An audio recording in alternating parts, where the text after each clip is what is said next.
Hello YouTubers, here I am again with the comic books I got at my local comic shop tonight. Let's see if we can tilt that one down to get a little glare off it. Yeah, it's not a perfect setup, but there is Southern Bastards number 4. I think this is the end of the first story arc about the man going back to his hometown to clean up his dead father's affairs and runs into some local crime boss who he has trouble with. I've enjoyed the story. Good stuff. I'll keep buying it and we'll see what the second story arc has to bring. Well, first we'll see what the end of the first story arc has to bring. Next we have Tech Jacket number 3. First time I've ever read this series. The first issue, reintroduced this teenage kid and his father, and the teenage kid has this foreign suit, this alien suit of armor that he wears and fights crime with. And at the end of the first issue, he ran off to this giant spaceship that was somewhere near the sun, and landed in this really super giant spaceship that has a city in it and a bunch of guys who kill guys in tech jackets. So we'll see how he gets out of that in this issue. I guess I won't read it till morning then. But yeah, this has been a good series. A nice superhero tale. Don't have a lot to say about it. It's only the third issue of it I've ever read, but it's good stuff. Check it out. Next we have Usagi Yojimbo, Senso, number 1 and 2. This is why you should go to your comic shop every week instead of once every 6 months, because I missed out on issue 1 for some reason. I didn't get it. I hate it when they do mini-series of stuff, because I think this was listed under Senso and not Usagi Yojimbo, and I didn't notice it and put it on my pull list until I saw the second issue was coming out. So they didn't order the first issue for me, but then which came out in August, so then they were back ordering it for me, but it hadn't come in yet.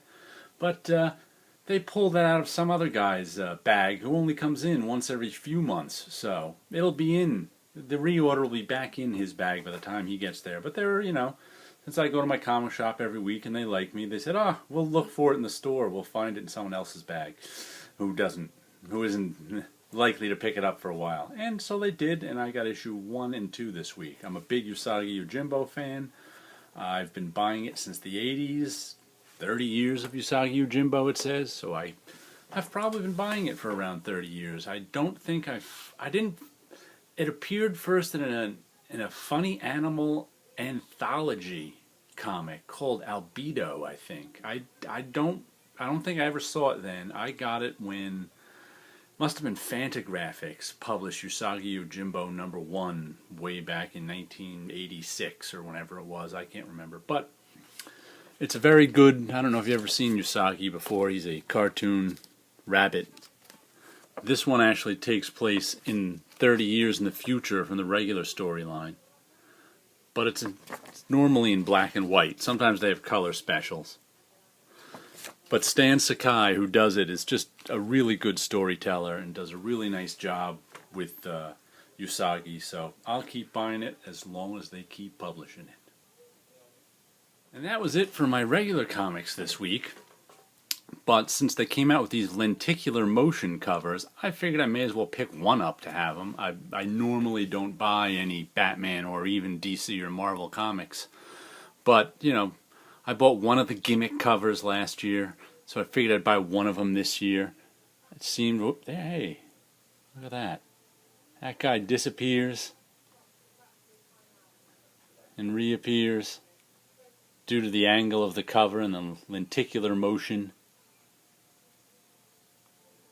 Yeah, pretty darn cool, even on camera. It looks like a special effect. But I thought the Batman one was the best of the covers that came out this week. I liked the way they, because they all had this border around them. But it seemed that Batman the Batman one did the most with this. At least the border fit in well enough. A lot of the other ones just had a little drawing kind of in the center, but the Batman one goes all over, and I just thought it was the best cover, so I picked up this one. I probably just stick it on my shelf with my other comics I bought just for their covers. But it's it's a neat idea. I'll buy a gimmick cover every now and then, and here's one of them. Finally, I got the first trade paperback of The Woods from Boom. Boom does this, right? Boom Studios, Boom Comics. What's their name? Boom Studio, and it was only $9.99 as Image and I guess Boom does with some of their first trades to get you to try it out. So I've heard good things about this. Who do I watch? I watched the videos of a guy called Ghost Critic. He buys this one every month, and I missed out on this series, so I was like, you know what? For $10, I'll try out the first trade and see if I like it. It's the story of a bunch of kids in a school who get transported to some foreign land, some alien planet, and bad things happen. It's just some crazy alien world. The art looks all right. Like I said, I just picked this up tonight, so I have no idea if I'm giving away any spoilers or not by showing you these pages, but yeah, what the heck. The Woods.